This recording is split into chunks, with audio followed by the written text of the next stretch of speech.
Good evening, everybody. It's Thursday now, the last day of April 30th here, 2026. Welcome into Live Weather Impact tonight. The big day on Thursday is Drought Day. Obviously, we'll talk a lot about the drought monitor, which got a lot worse. And people always asking, well, we got some rain this week, and we'll kind of talk about why that didn't really help us all that much.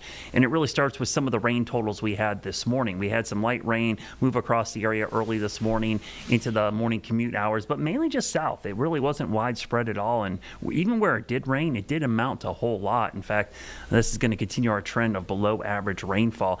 We've had three, I would say, rain days this past 7 days. Last Saturday, Tuesday morning, and again this morning. But the grand total for Charlotte was less than 0.3 of an inch for all three. That's below average for the week, which should be about an inch. So we actually ended up with more of a deficit this week than we should have, up to an inch of rain. So we didn't have as much of a deficit as normal, but it's still a deficit. We added to the drought. That's why in many cases the drought monitor got worse. We're not getting rainfall. We're getting below average rainfall, and our water usage and evaporation rates are increasing now that we're going solidly into the end of April and early May. We're fully in the growing season now. So exceptional drought started showing its head here in the Charlotte area and down in areas of the low country of South Carolina.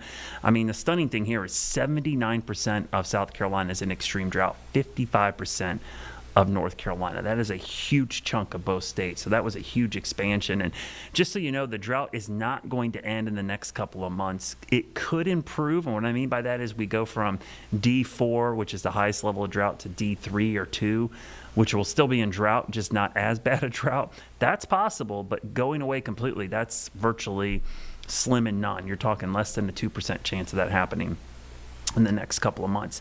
We're searching for rain. Widespread heavy rain is what we want. We do not want light stuff.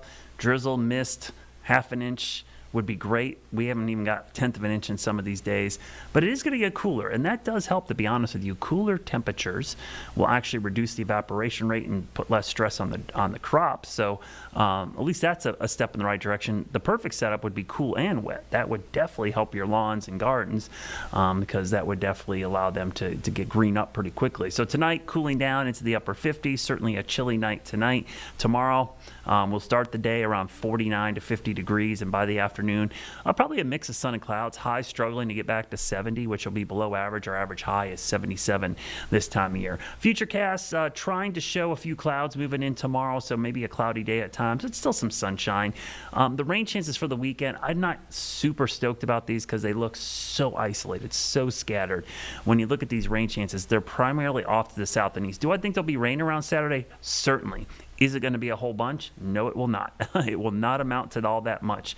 But it might feel like it rains a lot more than it does because of how cloudy, cool, and windy it is. And that's kind of always the deceiving part on these low pressure systems.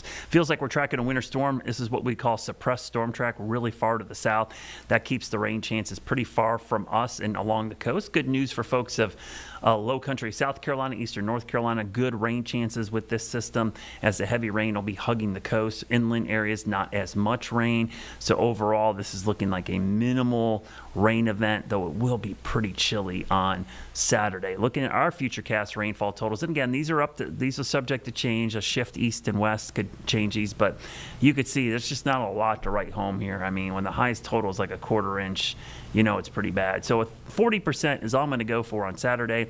Next Wednesday, Thursday, we'll have another 40% chance. But overall, I tell you what, the pattern is much cooler. That dip in the jet stream keeps temperatures very chilly for this time of year, actually below average as we go through the first couple days of May and really the first week and a half. So we should be getting closer to 80 degrees for an average high. We'll spend most of the next 2 weeks in the 70s and even some 60s for highs. So certainly a cooling trend going into May. Looking at your weekend forecast, certainly not a washout Saturday, but kind of a cold, dreary day, drizzle, mist, wind, temperatures in the low 60s. Sunday, up around 70. Looks like a spectacular day as we go into your Sunday. So tomorrow, just be ready.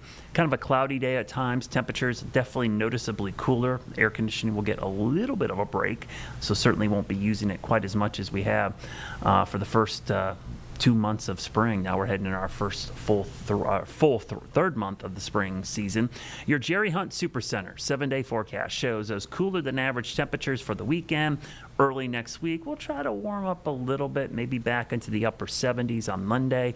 Low 80s for Tuesday into Wednesday, Thursday, practice rounds and Pro-Am for the Truist on Wednesday, the first round on Thursday. Definitely want to have the rain gear handy just in case. Looks like some isolated showers. Certainly no washout. I think at some point we would probably welcome some rain for most of us, even if it interferes with some of our plans. But none of this looks like it's widespread. But look at those temperatures for the full weekend, next weekend.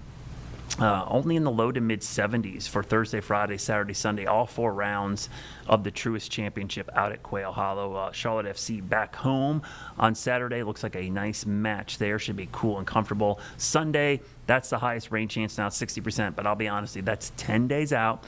A lot can change between now and then. And as we've seen recently, a lot of these rain chances tend to trend down as the drier air kind of wins out. So stick around. Coming up after the break, Tim Buckley will join me from WFMY. We'll talk a lot about the drought and weekend rain chances. Weather Impact Live with Brad Panovich is sponsored by Moisture Lock. Crawl space, basement, and foundation repair experts serving the Carolinas since 1988. Tired of all this rain? Does your yard look like a swamp after it rains? Hi, I'm Greg Doggett with Moisture Lock, Charlotte's premier waterproofing and foundation repair company. The longer water sits, the softer soil will become. This can cause foundation issues. If you're having drainage issues, contact Moisture Lock. We'll get the water away from your home and out of your yard. Moisture Lock, stabilize, enhance, protect.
right, welcome back, everybody. Tim Buckley joins me from WFMY. We've got a lot to talk about today. After our show last night, we had some nice little storms that bubbled up. We had one lone one down here, but I felt kind of jealous, Tim. You guys had a nice little line that set up and exactly where you expected it as that front came in. Kind of vigorous little bunch of storms, some good hailers up that way.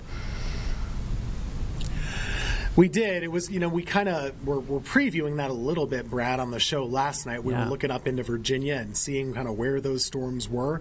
That was the line. It really carried from Roanoke area down to the not quite Greensboro area, just a little north of us, and then all the way over to Chapel Hill, closer to Raleigh. Pretty big hail, like you said. There were some decent reports that we got in our area. Didn't hear of any damage from it, but it looked to be just on that line where a little bit spiky, kind of over quarter-sized hail, over 1 inch hail reports in some of those cases. So that's the kind that makes you a little nervous when you hear it hitting the side of the house, and it definitely came down pretty hard for a while. Yeah, we had one lone little cell that kind of bubbled up North Charlotte. It moved into Cabarrus and Stanley County. We actually had a 1 inch hail report as well. Very similar size without the spikes on it in Locust, which is in Stanley County. And we actually had a couple severe thunderstorm warnings. It really was kind of those icy cores that showed up out there. The interesting thing, Tim, was we had some pretty good lightning. That was probably the most lightning I've seen all spring because we have 3 of our cameras that could see that storm even though they weren't under it. And it was amazing to watch our tower cams from Anson County, from Charlotte, from the Speedway just light up with good sprawlers, those sky crawler lightning kind of going across the sky. So it was kind of nice finally to see lightning. It can be dangerous, but it finally felt like spring for once. Yeah, we've mentioned this a few times. Where are the storms? Where is the thunder? Where's the lightning? It's been kind of a missing part of our life, and that's really a part of North Carolina weather. It's a part of our culture. We get storms from time to time, and to not have them this spring, you might have missed it without even realizing it. So they were back, at least for one night. We'll see if they come back later next week or not. Yeah, so it was kind of nice and kind of what we expected. I mean, they were really isolated, but we thought the ones that could get going would be severe, and we had probably 2 whole storms, and 2 of them went severe. So it was kind of what I expected, and doesn't always work out that way because it's been a tough forecast this week with these rain chances. One day it looks like we're going to get a bunch of rain and we don't, and then 2 mornings we had light showers. They were a little bit more widespread, but honestly, Tim, it's kind of weird. We've had 3 rain chances in the past 7 days, and I'd added up a grand total for Charlotte of 0.29 out of those 3 rain chances. That's 0.7 below average for the 7-day period. So when the drought monitor came out today, I was not shocked to see it worsen because we actually added to the deficit even though we had these rain chances in the past 7 days. Yeah, it makes sense when you think about it. The perception is, well, it's raining, we should be doing better. But, we're actually a little worse than you. PTI's had 0.16 over the last week. So it's not been good, and it got missed last night again. But, the rain is not helping, and the drought is getting a little bit worse. I am curious. So you have now the only little bubble of exceptional drought in the state. It's the first one since 2008. Yep. I'm curious, is that the spot where those storms were raining on last evening? Because it seems to be pretty close to it. Yes, the northern part of that exceptional drought did get that storm last night. And I did look at some of the totals briefly. And there were some 1 inch totals with that. Now, that was probably, that's radar estimated because I didn't get any actual surface reports. That's probably hail contamination there a little bit because it can drive up the numbers. But yeah, that was a pretty good batch. And the reason you're seeing that spot, so we talked about Monroe, I think it was last week or the week before. That's where some of the most stringent water restrictions are in our area, Tim. The city of Monroe, we showed you those ponds that were really low.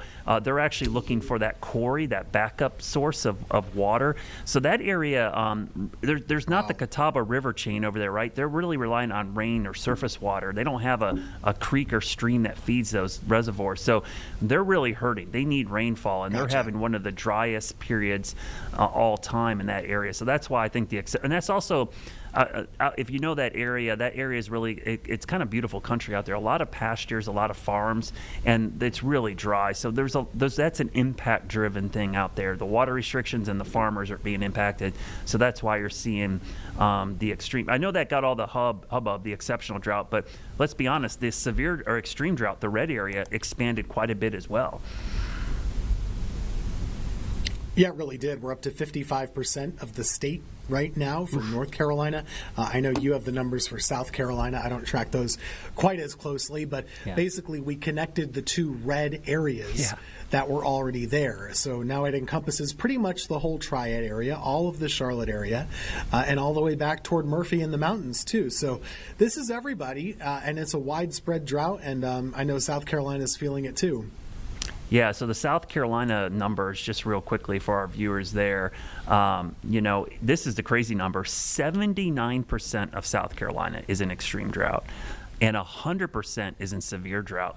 In many cases, I mean, it's a smaller state, so there's less ground, but in many cases, South Carolina's got it worse. It's also usually wetter down there than it is in parts of the central and eastern part of North Carolina. But the Carolinas in general, Tim, and I know we've talked a lot about this, and the state has commented on this. You can pick a certain location, say this is the worst drought for this spot since whatever, but as a state, as totality for both Carolinas, this is by far the most widespread severe drought since that 2008 drought, and it's not even really that close. Yeah, and part of that is we usually get a lot of rain. Yeah. And we have gotten a lot. In actuality, I think we mentioned this before too. We've had many more years recently that have been above average with the precipitation. I mean, how many times have we been talking about flooding events huge impacts with too much water?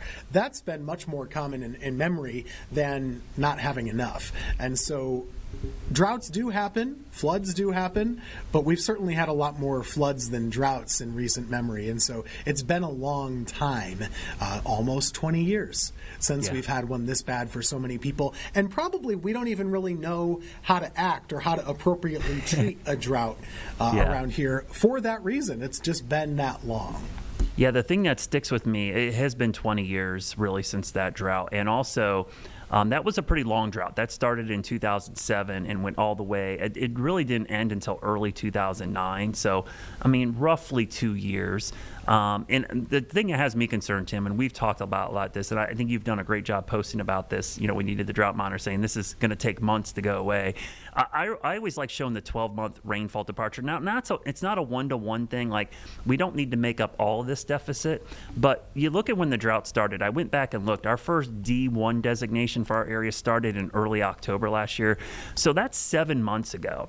And it's only gotten worse. So if you think about this, drought's been building for 7 months. It's probably going to take at least that long, right, to get rid of it. If not, even if he's half that, let's say half of that time, that's still, that's 3.5 months. It's going to take a long time. I think we need to really emphasize that to our residents and our viewers and our followers.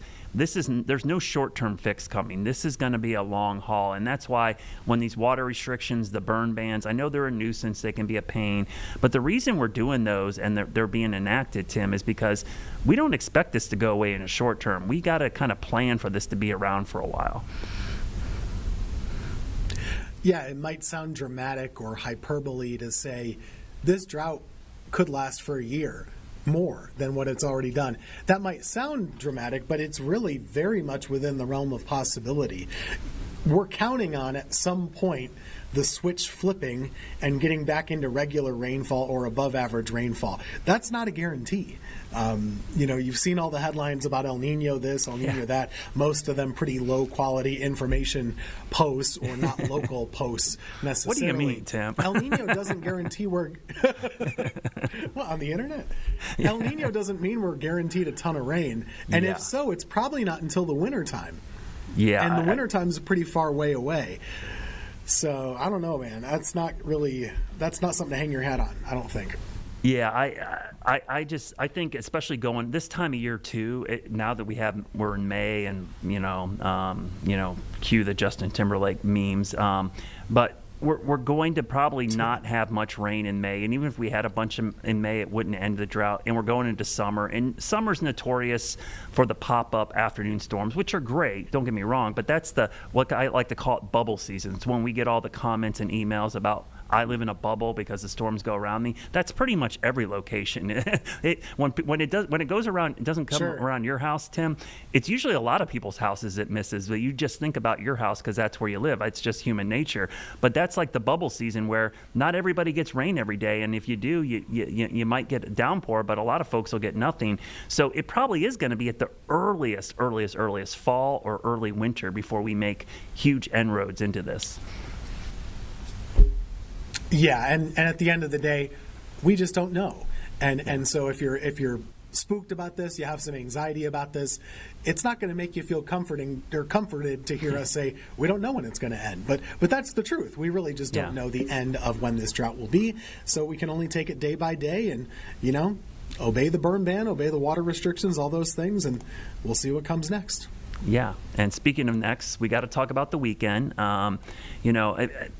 We've been talking a lot about the potential for this coastal low, but I don't know, always in the back of my mind, Tim, I kind of thought we were going to see this trend away from us a little bit. And we do want to emphasize, there will be rain Saturday. I do think we'll see rain. But just like the events we've had in the past week, this isn't going to amount to a whole lot for us. Now, the lucky few along the coast, Charleston to Wilmington, and we talked about this yesterday, somebody's going to get an inch or two of rain out of this. Somebody's going to get some good drought relief. I just don't think it's going to be us. Unfortunately, as we mentioned yesterday, it feels like I'm tracking a winter storm. This would be a suppressed storm track where the track is pretty far to the south and we're kind of on the dry side.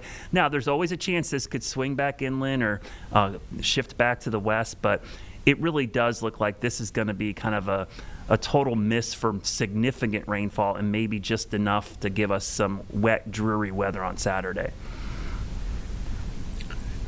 If this were a snow event, I would be crying in the corner somewhere right now, trying to figure out whether we get no snow, 2 inches, 4 inches, what have you. Yeah. Those are the really hard forecasts. Right now, though, we're treating rain basically like snow because it's such a rarity. And so we are scrutinizing this a little bit more. But these wobbles are pretty common with low pressure systems. Takes a while to nail them down, and it might be trending in that drier direction for a lot of us. So if you're in the Triad area, you might, best case scenario, get close to 1/4 of an inch, but more likely a little bit less than that, if any. Charlotte area probably, what do you think? Similar for you, like up to 1/4 of an inch would be a good thing. But other than that, you're probably going to be missing out on most of it. And what's funny, Tim, is like it feels just like winter because this is a pretty chilly pattern for the weekend, right? There's a big trough. So it is. I don't like that term, it's too cold to snow, because it's really not true. But when we say it around here, it's because the cold air dives so far south it suppresses the storm track. Well, in this case, it's kind of doing the same thing. The trough is so sharp and deep, it's pushing the storm track pretty far south. So at the very least, we know it's going to be a chilly weekend. Temperatures below average.